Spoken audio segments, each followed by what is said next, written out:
L'empathie, cette faculté si humaine que nous vénérons, est en réalité un scanner à vulnérabilité, un portail que les manipulateurs les plus habiles franchissent sans effort pour lire votre âme avant même que vous ne la connaissiez vous-même. Ce n'est pas une connexion, c'est une infiltration. Votre capacité à ressentir la douleur d'autrui est leur carte d'accès à vos failles les plus profondes. Nous allons décortiquer sans tabou comment la neurobiologie de la résonance émotionnelle, fondement même de votre capacité à vibrer avec le monde, est activement pervertie.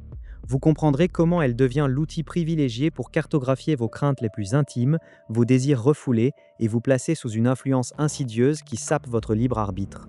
Ce décryptage révélera la face cachée de l'empathie, non pas comme un don, mais comme une porte dérobée vers votre psyché, minutieusement exploitée par ceux qui ont appris à lire l'invisible. De tout temps, l'empathie a été le ciment de nos sociétés. Imaginez nos ancêtres, survivant ensemble dans des environnements hostiles. La capacité d'une mère à anticiper les besoins de son enfant, la compréhension tacite entre chasseurs pour coordonner leurs mouvements, tout cela repose sur une lecture intuitive des états émotionnels d'autrui. Sur le plan neurobiologique, cette faculté repose en grande partie sur un réseau complexe de neurones miroirs et de régions cérébrales comme le cortex préfrontal ventromédian et l'insula. Lorsque vous observez quelqu'un rire ou pleurer, ces mêmes circuits s'activent en vous, créant une résonance émotionnelle. Vous ressentez une écho de leur expérience, une simulation interne de leur état affectif.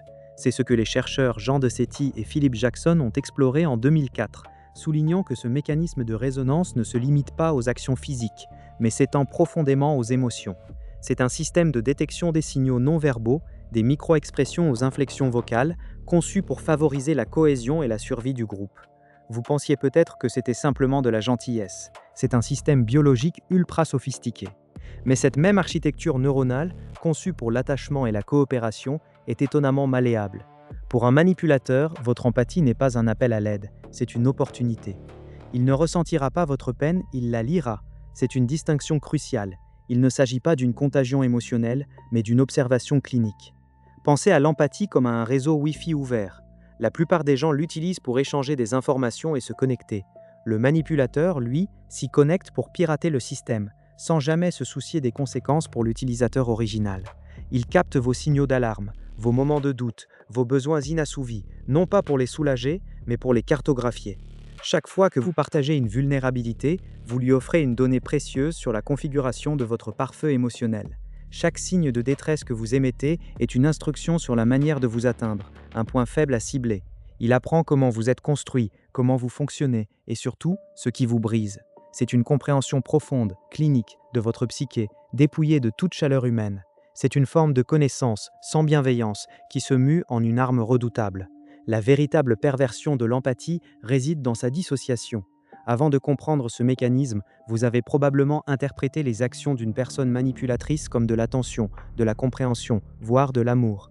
Vous vous disiez « cette personne me connaît mieux que quiconque, elle voit ma douleur et mes aspirations ». C'était la phase où vous vous sentiez profondément entendu, où chaque mot de l'autre semblait résonner avec une vérité intime que vous aviez vous-même du mal à exprimer. Vous pensiez avoir trouvé une âme sœur, quelqu'un capable de naviguer dans les méandres de votre monde intérieur avec une aisance déconcertante. C'est la première étape du piège. L'empathie est mimée pour vous faire baisser votre garde.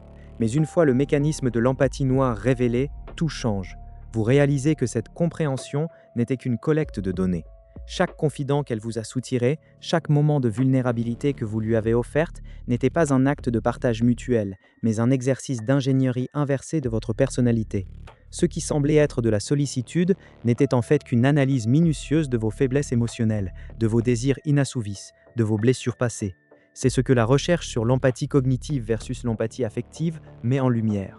Des travaux comme ceux de Simone Chamaitsori et ses collègues en 2007 ont montré que certaines personnes peuvent exceller à comprendre intellectuellement ce que les autres ressentent, empathie cognitive, sans pour autant partager ou ressentir émotionnellement cette expérience, empathie affective. Le manipulateur possède souvent une forme élevée d'empathie cognitive.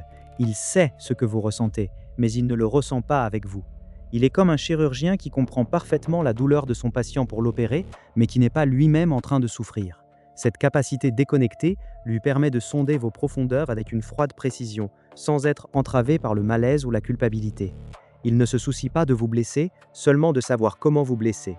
Après cette prise de conscience, vous cessez de voir une relation complexe pour percevoir un champ de bataille émotionnel où l'information est la monnaie d'échange. vous réalisez que vos émotions les plus intimes ont été transformées en levier de contrôle. Ils n'étaient pas là pour vous soigner, ils étaient là pour vous immobiliser. Comment vous sentez-vous avec cette nouvelle perspective sur vos relations passées?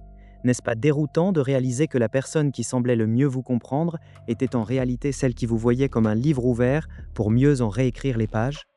Avec cette nouvelle perspective, votre manière de lire les comportements va se transformer radicalement. Premièrement, vous allez apprendre à reconnaître le piège du miroir émotionnel. Un manipulateur expert ne se contentera pas de vous écouter, il reflètera vos émotions avec une telle exactitude que vous aurez l'impression d'être face à votre double. Si vous exprimez de la tristesse, il affichera une tristesse similaire, voire accentuée.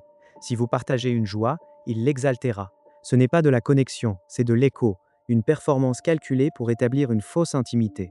Soyez attentif à une empathie qui semble trop parfaite, trop immédiate, qui ne demande jamais à être réciproque. Une connexion authentique comporte des aspérités, des moments de décalage, des questions, pas seulement un miroir poli.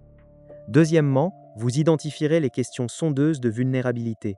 Ces questions ne sont pas innocentes. Elles sont formulées pour extraire des informations précises sur vos peurs, vos insécurités, vos désirs non réalisés et vos attaches émotionnelles. Elles peuvent prendre la forme de « Qu'est-ce qui t'inquiète le plus dans l'avenir ?» ou « Quelle est la plus grande déception de ta vie ?» Elles peuvent même sonner comme des confidences partagées, des invitations à la réciprocité. « Moi aussi j'ai peur de la solitude. Et toi ?» Répondez avec prudence. Chaque détail que vous offrez est un fil de plus dans leur toile.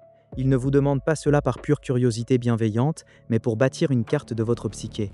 Ils collectionnent les points de pression. Troisièmement, vous comprendrez mieux la dynamique d'isolement progressif. Une fois qu'un manipulateur a cartographié vos points faibles et vos attachements, il utilisera cette connaissance pour miner vos autres relations. Il sait qui sont vos piliers de soutien, vos amis, votre famille, et il dévalorisera subtilement leurs motivations, leurs conseils, leur influence. Ils ne te comprennent pas comme moi je te comprends, ou ils sont jaloux de notre relation, sont des phrases courantes. Le but est de devenir votre unique source de validation et de compréhension, rendant votre dépendance émotionnelle totale. Cette tactique, loin d'être un signe d'amour exclusif, est une stratégie d'encerclement, un moyen de couper vos lignes de retraite, vous laissant seul face à leur influence. Une connexion intense et exclusive, surtout si elle s'accompagne d'une dévalorisation des autres relations, n'est pas un signe d'amour ardent, mais souvent le prélude à un contrôle suffocant. Vous avez sans doute déjà traversé des situations où vous sentiez une connexion si intense, si profonde, que vous auriez juré que l'autre personne lisait dans vos pensées, comprenant chaque nuance de votre être. Vous avez peut-être même attribué à cette personne un statut quasi mystique, pensant avoir enfin trouvé quelqu'un qui voyait au-delà des apparences. Mais aujourd'hui, cette perception est pulvérisée. Ce que vous preniez pour de l'âme à âme n'était en fait qu'une lecture stratégique, une collecte de renseignements déguisés en intimité. La chaleur que vous ressentiez était un leurre, le confort que vous cherchiez n'était qu'une étape de l'ingénierie sociale. Votre propre empathie, votre désir de comprendre et d'être compris a été retourné contre vous, transformé en une clé ouvrant toutes les portes de votre intériorité. Ce n'est pas un échec de votre part, mais la démonstration d'une intelligence prédatrice qui a su exploiter le plus noble de vos attributs. C'est une vérité dérangeante, mais cette prise de conscience n'est pas une faiblesse, c'est une forteresse nouvelle. Maintenant que vous avez entrevu comment les fils invisibles de l'influence se tissent autour de la plus humaine de vos facultés, vous ne pourrez plus jamais regarder vos interactions de la même manière. Le monde regorge de ces jeux de pouvoir dissimulés, de ces dynamiques d'attraction sous le radar de la conscience. Restez connectés. Des révélations encore plus dérangeantes sur les mécanismes cachés de la psychologie humaine vous attendent. La prochaine vérité que nous allons sonder pourrait bien redéfinir ce que vous croyez savoir sur l'attachement et le contrôle.